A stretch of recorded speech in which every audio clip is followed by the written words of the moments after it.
If you have anxious attachment and you're trying to date, this episode is going to be just what you are looking for. Today, I'm joined by my best friend, Rachel Richards. She is also the best-selling author of Passive Income, Aggressive Retirement. And we're going to talk through exactly how to navigate anxious attachment in dating and how to spot the red flags before it's too late. So anybody who's dating right now, who's struggling with maybe feeling a little bit anxious early on in the relationship, maybe you're checking a lot to see if this person is texting you, maybe you're trying to ask yourself, wait, and overthinking things. Is this a red flag? Is it just my anxiety? Is he into me? Like, what is going on? This episode is going to go through all of that. It's going to give you all the tips and tricks for how to navigate it, how to date with confidence, and how to put that anxious attachment style on much more of the secure side of things. So, if that sounds of interest to you, you don't want to miss this next episode. And be sure, please, please, please, everything you do supports this community. So you being here, number one, supports the community. But if you can like and subscribe to this channel, it really helps this community of women grow. I hope you like this next episode. I've done all the therapy I can do, the journaling, the reflecting to work on this anxious attachment. I'm aware of it. I know how it manifests. I know how I can sort of correct myself. So for example, just one example of that is if I'm starting to feel this sense of insecurity or anxiety in the early stages of talking to somebody, I will sometimes in my head conclude they're just not interested in me. They don't like me anymore. Okay, I'll come up with this story and I'll spiral and I'll convince myself of this. And if I don't like intervene in this early enough, it'll just be a done deal. And I'll be like, never mind, this guy's not interested. I'm moving on. So I've learned to very early on just reach out to the guy and be like, look, I'm feeling this way. I'm not sure why, but can I ask you, like, are you still into me? Am I reading this wrong? And I will just get the clarity I need. And they're always very reassuring. And here's the thing too, is this is going to weed out the people that aren't right for you. Because if that makes a guy impatient or feeling like I'm clingy, then that's not the man for me. Okay. I just need to be with someone who can be a little bit more reassuring than other men might be. That's what I know about myself. So part of it is understanding here's my attachment style. What other attachment style is going to work for me? I cannot be with an avoidant attachment style because they're going to just make my anxious attachment worse. So that's part of it. The other part is also understanding you can heal as much as you want, as much as you possibly can individually. Like I said before, part of this healing can only be done within a relationship, which I used to hate because like I just want to fix this by myself. But part of the healing has to be done in a context where you are potentially getting triggered. And you can learn over time, this person's going to be there for me. I can now feel secure in this relationship. And so you learn how to trust again and to feel more calm and feel more settled and feel more secure. Again, that can only happen in the context of dating someone or being in a relationship with someone. So it's a work in progress. I'm still an anxious girly, but I know it. I tell people, I communicate up front, and I find men that are happy to not deal with that, happy to give me the reassurance that I need. Yes. Okay, wait. This is so good because I've noticed that. And we talk about this a lot. And I think one of the biggest steps in healing too is owning it and not being ashamed of it. Like I remember so many years ago, I'd be like, oh my God, I'm just so anxious. And I try to pretend like I'm not. And that's where this whole like retired good girls club came from because we're not trying to be the chill girls here. No, no, no. We don't do that here. There's nothing wrong with not being chill or not being the good girl.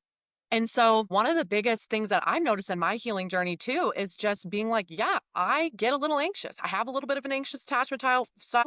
It can flip flop a little bit for me, unfortunately, for those of you who might identify as having a little bit more of a disorganized or fearful, avoidant attachment style. But owning it is the first step. And I'll tell you what, people have a lot more respect. And when you are able to own what you're working through, as opposed to trying to push it down and hide it. And again, you're sending those subconscious signals to your brain of, I have nothing to be ashamed of. Like who I am, I don't need to be ashamed of. And nothing needs to be fixed. Like your anxious attachment is not fixed. It doesn't need to be fixed. What needed to develop was the tools and how you navigated it, right? And another really important thing that you mentioned that I want to talk about more and more because I think it's so important. I think we're in a society now where people are really glow attachment and avoidance. And the truth is that there is a portion of healing that can only be done in love in relationships. I do not believe that people have to be fully healed to be in a relationship. I want everyone to throw that out the window. And like, you're a perfect example of that. You do need to do your part, but realizing that some of that is something to do with somebody else. And then also having a little bit of anxiety in the beginning of a relationship, the secure thing to do is like what you said, directly hit it head on and ask the right questions. You don't have to immediately jump ship, right? To avoid getting hurt. You don't have to override how you're feeling and stick it out and try to get them to like you. There is that happy medium and that middle path, which we talk a lot in dialectical behavior therapy of, okay, wait a minute. How can I meet somewhere in the middle, not abandon myself, but also not try to like overcompensate and get them to like me, and also not just jump ship before I even know what's going on. And that was just asking the question. So I think that that's great. I think that's advice that we can all take. And now I want to get into something a little bit more fun, something I've never done before on the podcast. I need to pull it up. Hopefully I can find it. Oh I'm gosh. so excited. I know. I had it all ready. I had it all pulled up. And then, of course, here I am just trying to figure it out. Okay. What I want to do is I want to read off a list of potential red flags or potential things that a guy you or someone may be dating that can do. And I want you to tell me if you think that it's a red flag or not. And then I'll also kind of give my advice coming from more of that clinical or master's of social work lens, and we can just kind of chit chat. Does that sound good? I love it. Okay, so also, first of all, can I share what my definition of a red flag is Yes, first? please do. Okay. Okay, well, this is kind of something my therapist taught me, and everyone defines this differently. So this is just what I'm going to go by as we go through this fun part, which I'm excited for. What I've learned and how I define it is a red flag is something that's problematic and like inappropriate, toxic, whatever word you may call it. Like nobody should be in a relationship with someone that has a red flag. It's not like it's something personal to you or something you're picky about. It's like, okay, this is a problematic behavior that's not okay, period. Versus a deal breaker is something that you might just have incompatibility on. So, for example, if I don't want kids, then I meet a guy who does want kids. That's a deal breaker. It's not a red flag. It's just a deal breaker. Oh, like that's not what I want in my life. Or you can have deal breakers about not silly things, but things that are so specific to you. Like maybe your deal breaker is you don't want to date a guy like long distance, or you don't want to date a guy that chews with his mouth open. I don't know, like, but those Red aren't red. flag. Chewing with your mouth open, red flag. You're gone. You're done. So those wouldn't be problematic behaviors. Those are just maybe things that you don't like in a partner, and those are deal breakers. So that I just wanted to kind of put that clarification out there before we got into it. Yeah, no, I love that. That's very important because we do all have different definitions of red flags, and they're going to be different for everyone. And Yeah. I just want to make sure we're all cognizant of that while we're going through this. A red flag for me or for Rachel might be very different than what's a red flag for you. And Okay. that's why it's so important to get in touch with yourself, do the journaling and really figure it out. I'm kind of on the flip side of thinking that we all have some level of red flags. But it is what kind of red flag kind of mesh with other people's red flags, and are we aware of them and Mm, willing to work on it? And again, that's why it's important. We all have our different definitions of what they are. But for me, I'm thinking of it in a sense of like, okay, this is a potential red flag. What makes it an actual red flag to me is if they're not aware of it, if they're like, mhm. that doesn't sound like me, and like they can't be accountable, if they're not willing to work on it, if it's not something that they want to change or grow, then to me that's a red flag. But Yeah. I digress. So if he says all of his exes are crazy, Red flag. straight to jail. Immediately red flag. Yeah. I think that that is a red flag for me personally as well. I would agree. Yeah, it's like a lack of ability to take accountability. And, there's things that I probably didn't do great in my marriage. It's not like I'm going to call my ex like crazy. He exhibited behaviors that weren't okay for me. And so if I'm talking about my exes to other people, I basically am just like, well, here were the problems that we had in the relationship. Here's what I wasn't okay with. I'm not painting them to be an unstable, crazy, evil person. That's just a weird way to portray a person. Yeah. And from my perspective, the only thing that I would encourage is to ask more questions on that. Like, Yeah. what were some of the things that occurred that led you to believe this? Do you Mhm. actually believe that this person is crazy, or is that you just oversimplifying things? And digging a little bit deeper, because while I do think it's a red flag and something that I think should definitely be marked and paid big attention to, and I'm just trying to be careful with how I word this, I do also think that asking for clarity, because there is a chance that someone just like doesn't have the verbiage or the right way to explain it. And maybe you dig a little bit deeper and they're like, okay, I don't actually think that. That's not what I meant. But again, that's just me doing what I do, playing devil's advocate and Yeah. thinking of the middle path. But I will say that it's definitely not something I would overlook. If he says that his ex was a narcissist. Well, first of all, narcissism can only be diagnosed by a therapist, like somebody who is qualified to diagnose someone with clinical narcissism. I think we throw the word around way too much now. That's a narcissist. That's a narcissist. None of us are qualified to say someone's a narcissist. Can someone portray narcissistic behaviors? Absolutely. So I think that's the first problem, but it's one of those things where I would just need a lot more information. What happened? What makes you say she's a narcissist? Did she get diagnosed with narcissistic personality disorder? Like, it's just something I would need more information on to know. Yep, I totally agree. This one's really tricky Mhm. because it could actually be true, right? And we don't want to invalidate that, but I would definitely watch how he, talks about her and if there's any sort of accountability there. We all have some form of narcissistic traits. And as you mentioned, you have to be diagnosed by a clinician to Mhm. actually meet the criteria. I did a podcast episode the other day that I haven't posted yet, but I think it's really there's a very, very small percentage of people who actually meet the criteria of narcissistic personality disorder. And a lot of times people are getting narcissistic personality disorder and antisocial personality disorder all muddled up and confused. And it's just, they're all very different. So I think that we throw it around a little bit too much, but that's not to invalidate someone who actually had that experience because it can be very harmful. Okay. He's still friends with his ex. So, okay, this is a good example where I think for some people this is a deal breaker. I don't necessarily think it's a red flag, but for some people who have trauma or experiences around this, that might be a deal breaker for them. For me, it just depends. I don't necessarily care, but I know, there are people who care a lot and just they're like, "No, I don't want that."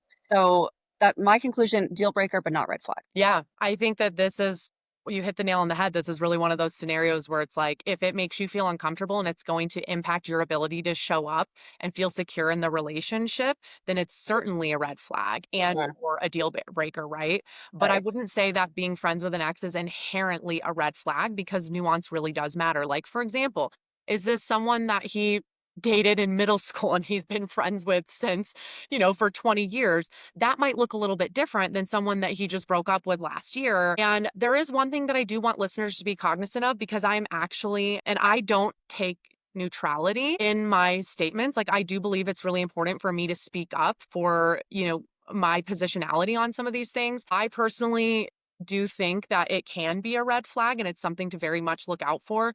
There's research by Justin Magaleski and Lisa Welling that found people with more narcissistic or manipulative traits they are more likely to stay friends with exes and stay in contact with previous love interests. So people who have complex trauma, people who have struggled with narcissistic traits or abusive relationships might have their eye out for this a little bit more just because not all people who are friends with exes are narcissists or have narcissistic traits or manipulative traits, but most people who do meet the criteria for narcissistic personality just exhibit this quality. So I think that that's just something to kind of look out for. A lot of psychology and a lot of the literature points to this not being healthy for a relationship. But again, it really does depend on the couple and who you are.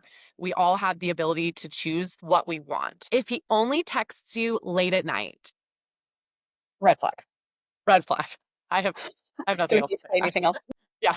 Nope, enough said. If he takes forever to respond but is active on social media. I don't like that. This actually happened to me recently. Really? I was talking to a guy maybe a month ago, and, at the time, I had deactivated the dating app that we had matched on, but I messaged him, like, texted him, and then he didn't respond for, like, 24 or 48 hours, and it was just getting really inconsistent. I was like, "What is this guy doing?" And it just so happened that, like, that same week or day, I reactivated the app Mhm. for other it wasn't to spy on him, but I looked, though, and I saw active today, active today. So, like, then every day that I was on the dating app, I saw he was active on it constantly. So I was like, "Oh, so this guy has time to match with new people and talk with new people on the dating app, but not get back to me."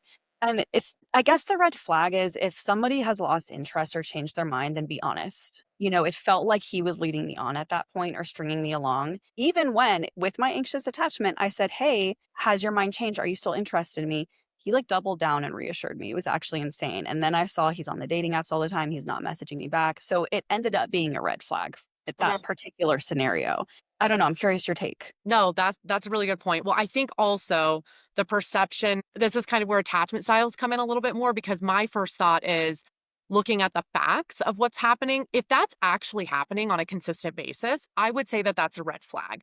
But sometimes Instagram or socials will say that somebody's active when they're not.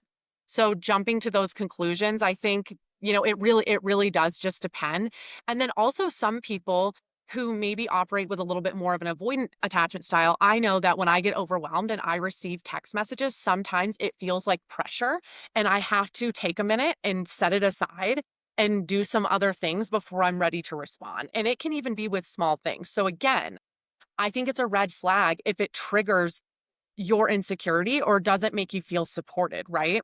For some people that might not necessarily trigger that, but I would talk about it. And for me, the bigger red flag is not being able to talk about it and not feeling better after the conversation, right? Because it could be a big deal and it could not. You may talk to them about it and they may be like, oh my gosh, like I didn't even notice. Or they may be like, you know what, it's just something I do. Or they may just lie to you about it or they may get defensive. So I think that that part is what matters most. I think that's a very good point. Yes.